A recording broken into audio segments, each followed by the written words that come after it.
বাবা ছেলে দুজনে গেছে বাজারে। রোববারের সকাল, আজ বাজার করতে গেছে দুজনে মিলে। সপ্তাহে একটা দিন বাজার করে, আজ হলো সেই দিনটা।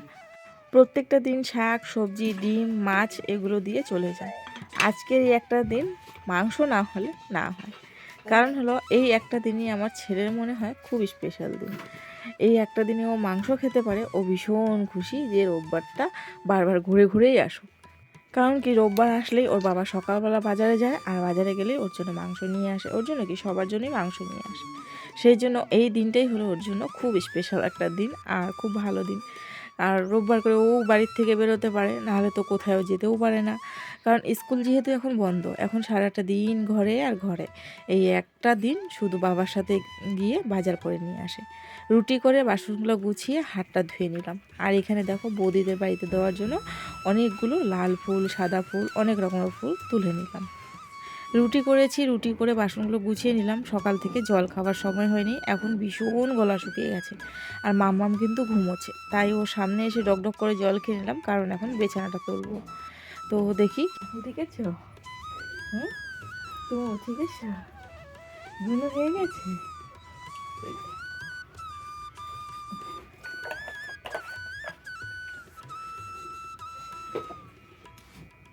আম্মা ঘুমটা হয়ে গেছে, ঘুমটা হয়ে গেছে, হয়ে গেছে। কে কে হুম কে রে? হ্যালো বন্ধুরা, good morning, welcome back to my channel Puja Bongaigaon daily blog. নতুন আরেকটি ব্লগে তোমাদের সবাইকে অনেক স্বাগত, অনেক ভালোবাসা জানিয়ে আজকে নতুন আরেকটি ব্লগ শুরু করছি। আমি পূজায় বঙ্গাইগাঁও জেলা ছোট্ট একটি গ্রামে গৃহবধূ, তোমাদের সামনে আজকে নতুন সুন্দর একটি ব্লগ তুলে ধরার চেষ্টা করবো। আশা করি তোমাদের আজকে ব্লগটা ভালো লাগবে। সকালে রুটি করে নিলাম। কুণাল গেছে বাজারে, ওদের ঘরে মিস্ত্রি কাজ করছে আজকে আবারও। তো মামা ঘুমিয়েছিল, ঘুম পাড়িয়ে দিয়ে গেছিলাম, এখন এই যে উঠে গেছে। উঠে গেছে না, উঠে গেছে না, হ্যাঁ হাঁচু দিয়ে দিয়েছে। তো উঠে গেছে, এখন ওকে তেল মালিশ করব, তেল মালিশ করে তারপর বিছানা চাদর চেঞ্জ করব। সকালে স্নান হয়ে গেছে আমার, কারণ কি আজকে রোববার দিন একদম সকাল সকাল স্নান করে নিলে ঝামেলাটা শেষ হয়ে যায়, নাহলে স্নান করতে করতে 3টা সাড়ে 3টা, আর ওদের মিস্ত্রি লেগেছে। তো সেই জন্য আমি যত তাড়াতাড়ি পারলাম সকালে স্নান করে নিলাম। এখন ওই স্নান করার টেনশন নেই, এখন শুধু রান্না বান্না এগুলো ঝামেলা। পরে আবার জামা কাপড় চেঞ্জ করে নেবো রান্না বান্না করার পর, কারণ মাংস টাংস আনবে, সেগুলো ধোয়া পাকলা রান্না বান্না রয়েছে। তো সেই জন্য পরে আবার ড্রেসটা চেঞ্জ করে নেবো। তো চলো তো চলো এখন থেকে ব্লগটা শুরু করলাম, তোমরা দেখতে থাকো, সাথে থাকো, কি করছি তোমাদের দেখাচ্ছি। দাঁড়াও, আচ্ছা আচ্ছা।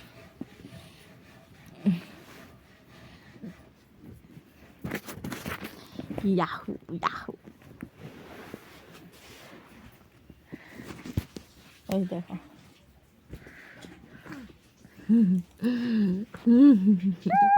কি কি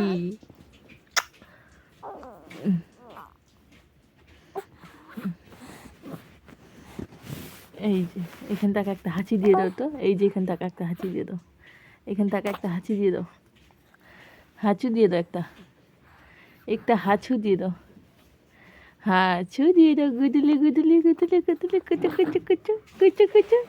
ও মাম্মা, ও মাম্মা, ওখান থেকে একটা হাঁচু দিতে পারো তো, একটা হাঁচু দিয়ে দাও, এখান থেকে একটা হাঁচু দিয়ে দাও, হ্যাঁ দিয়ে দাও একটা হাঁচু। ওই যে তুমি দেখা যায়, ওই যে তোমাকে দেখা যায়।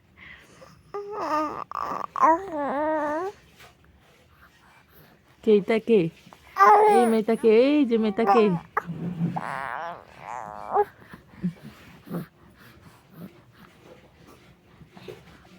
তোমাকে দেখা যায়? হ্যাঁ, তোমাকে দেখা যায়? এই যে তুমি, এই যে তুমি, কি দিতে?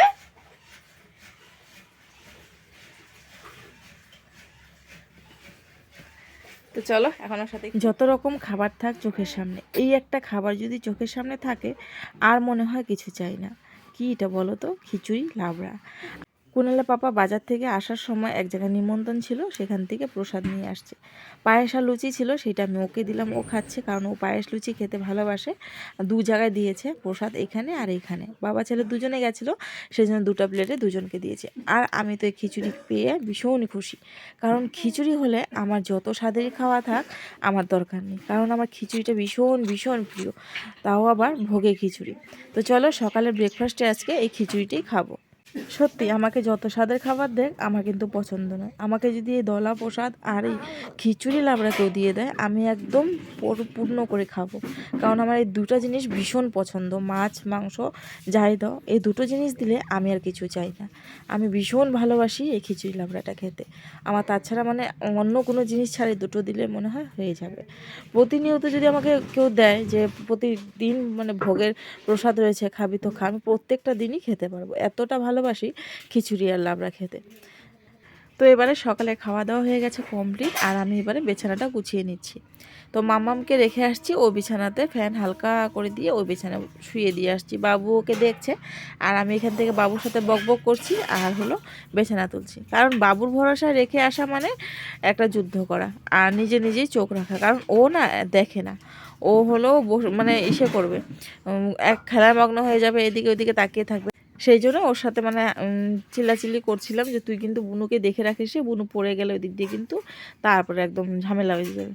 তো সেই ও ওকে দেখে দেখে রাখছিল, আর আমি এদিকে ঝটপট করে আধাটা বিছনা উঠিয়ে নিই, তারপরে আবার আধা বিছনা তুলে পরে ওকে ওই যে এই বিছানায় নিয়ে আসি, কারণ এখন ওকে তেল মালিশ করা হয়নি, তেল ঠেল মালিশ করব, আমার ওই স্নান হয়নি, ওকে তেল মালিশ করে তারপরে আমি স্নান করব। তো চলো এখন পটাপট করে বিছানাটা তুলে নিই।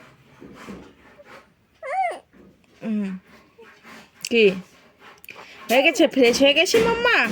মাম্মা তো ফ্রেশ হয়ে মাম্মা হয়ে গেছে, ফ্রেশ হয়ে গেছে মাম্মা, ফ্রেশ হয়ে গেছে। ও খিদু পেয়ে গেছে, ও খিদু পেয়ে গেছে, খিদু পেয়ে গেছে, এরকম খিদু পেয়েছে, এখনই খাবো, খেয়ে ঘুমো দিব। হ্যাঁ ঠিক আছে। তো বিছানা তোলা আমার কমপ্লিট। এই দেখো এদিকে বিছানাপত্র সমস্ত গোছগাছ করে নিয়েছি, এবারে শুধু ওকে ঘুম পাড়াবো, ঘুম পাড়িয়ে তারপরে রান্না করতে যাব। তো চলো ওকে এখন ঘুম পাড়িয়ে নিই। খিদেও পেয়েছে, ঘুমও পেয়েছে, দুটাই পেয়ে গেছি মাদার। তো মামামকে দেখো এদিকে তেল ঠেল মালিশ করে স্পঞ্জ করে দিয়েছি, আজকে স্নান করানো হয়নি ওকে। আর এই যে ফ্যান চালিয়ে দিয়েছি, উপরে মশারি, তার উপর একটা কাপড় দিয়ে দিয়েছি যাতে ও নিঃশ্বাসটা নিতে পারে, কারণ ফট করে ঠান্ডা লেগে গেলে সেই জন্য ওই কাপড় একটা দিয়ে দিয়েছি মাথার উপরটা, যাতে নিঃশ্বাস নিতে পারে। তো দেখো এই যে একটা প্যান্ট আর গেঞ্জি পরে দিচ্ছি পাতলা, ওই জানালা দিয়ে হাওয়াও আসবে, আরও ঘুমাতেও পারবে। আর আমি ভয়েস দিচ্ছি, দেখো ও কি চিৎকার করছে। তো চলো মামা মেয়েদিকে ঘুমোক, আর আমি ওদিকে গিয়ে ঝটপট করে রান্নাবান্নাটা সেরে নিই। জানালাতে দেখো সুন্দর কিন্তু হাওয়া আসছে, আর ওই হাওয়াতে সুন্দর কিন্তু ঘুমোতেও পারবে। মাংসগুলো আজকে একদম নোংরা, দুনিয়া চুল মুল, আগে অন্যদিন মাংসতে এত নোংরা থাকে না।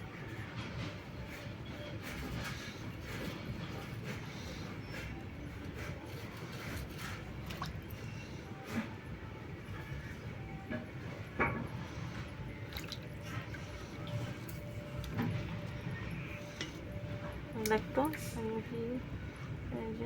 হ্যাঁ এগুলো তো থাকবেই। থাকবেই। জল দিয়েছে এটাতে, জল দিয়েছে না, জলের মধ্যে নোংরা থাকতে পারে, ওটাই ঢুকিয়েছে।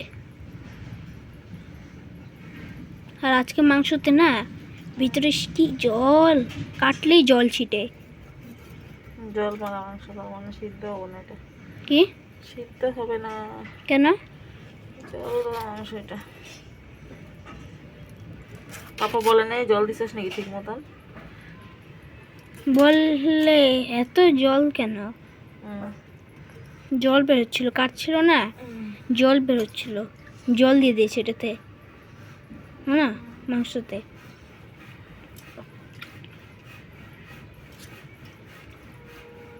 যাতে মাংসটা ফ্রেশ থাকে।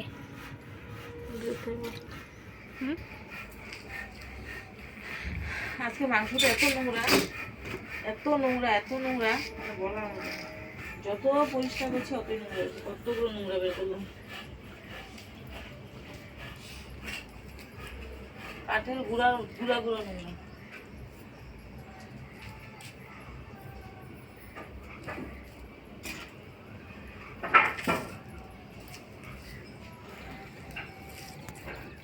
তো বন্ধুরা চলে আসলাম মাংস দিয়ে রান্না করতে। আর রান্না করব হলো অনেক কিছু। তো কি কি রান্না করব চলো তোমাদের সাথে শেয়ার করছি। এখন হলো গুঁড়ো আলু ভাজা বসিয়ে দিয়েছি। গুঁড়ো আলু এতটা ভালো লাগে খেতে, মানে বলার মতো না। তো সেই ওকে বলেছিলাম গুঁড়ো আলু নিয়ে আসার জন্য, তো নিয়ে আসছিল, সেটা ভাজা করলাম। আর এবারে বসিয়ে দিলাম ফুলকপি আলু মটরশুঁটি দিয়ে একটা তরকারি। ওদিকে ভাত হয়ে গেছে, আজকে ডাল করব না, আজকে শুধু এগুলোই রান্না বান্না হবে। তো এদিকে দেখো ফুলকপি আলু মটরশুঁটি তরকারি করব, তারপরে হলো করব হলো মাংস, আর তার সাথে হবে হলো লাল শাক ভাজা। তো চলো এদিকে ফুলকপিটা ফোড়ন দিয়ে দিয়েছিলাম, আর দিয়ে দিলাম নুন আর হলুদ, তারপরে একটু ভালো করে ভাজা ভাজা করে দিয়ে দিয়েছি মশলা। তো ওদিকে ফুলকপিও নামিয়ে নিয়েছি, নামিয়ে শাক বসিয়ে দিয়েছিলাম, শাকও হয়ে গেছে। আর এবারে হলো মাংসটা করব। তো মাংসর মধ্যে আমি ধুয়ে এনেই তারপরে হলো নুন আর হলুদ তেল দিয়ে মেখে রেখেছিলাম। আর এখন মশলাটাকে জিরে লঙ্কা ধনে গুঁড়ো মানে যেগুলো দরকার, লঙ্কার গুঁড়ো টুড়ো যা মানে দরকার, গুঁড়ো তো দিইনি, বেটে বেটে সমস্ত কিছু দিয়ে মেখে নিলাম ভালো করে। আর এদিকে আলু ভাজা বসিয়েছি, বাঁ হাত দিয়ে খুন্তি দিয়ে আলু নাড়ছি, আর ডান হাত দিয়ে মাংসটাকে ভালো করে মেখে নিচ্ছি। কারণ কি মাটনটা একটু ভালো করে মাখা যদি না হয় না তাহলে কিন্তু খেতে ভালো লাগে না। তো সেই মাটনটাকে একটু ভালো করে মেখে নিচ্ছি। আজকে ভেবেছিলাম কি দই দিয়ে মাটন দিয়ে রান্না করব, কিন্তু আমি ভুলে গেছি বলতে, তো সেই জন্য আর হলো না। তো চলো অন্য কোনো দিন তোমাদের সাথে দই দিয়ে মাটনটা শেয়ার করব। তো চলো এদিকে আলু ভাজা হয়ে গেছে, আর এক পিঠ একটু হবে, তারপরে আলুটাকে নামিয়ে মাংসর মধ্যে দিয়ে মাংসটা বসিয়ে দেবো।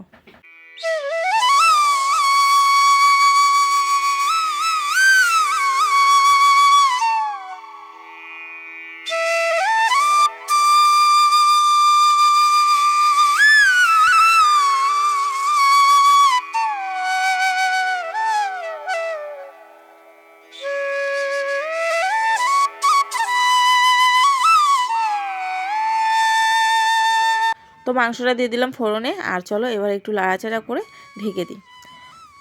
হতে তো টাইম লাগবে, কুকারে দিলে কিন্তু ঝটপট করে হয়ে যায়। তো যেহেতু কড়াইয়ে একটু সময় লাগবে, তাই একটু করে চিনি ছড়িয়ে দিলাম।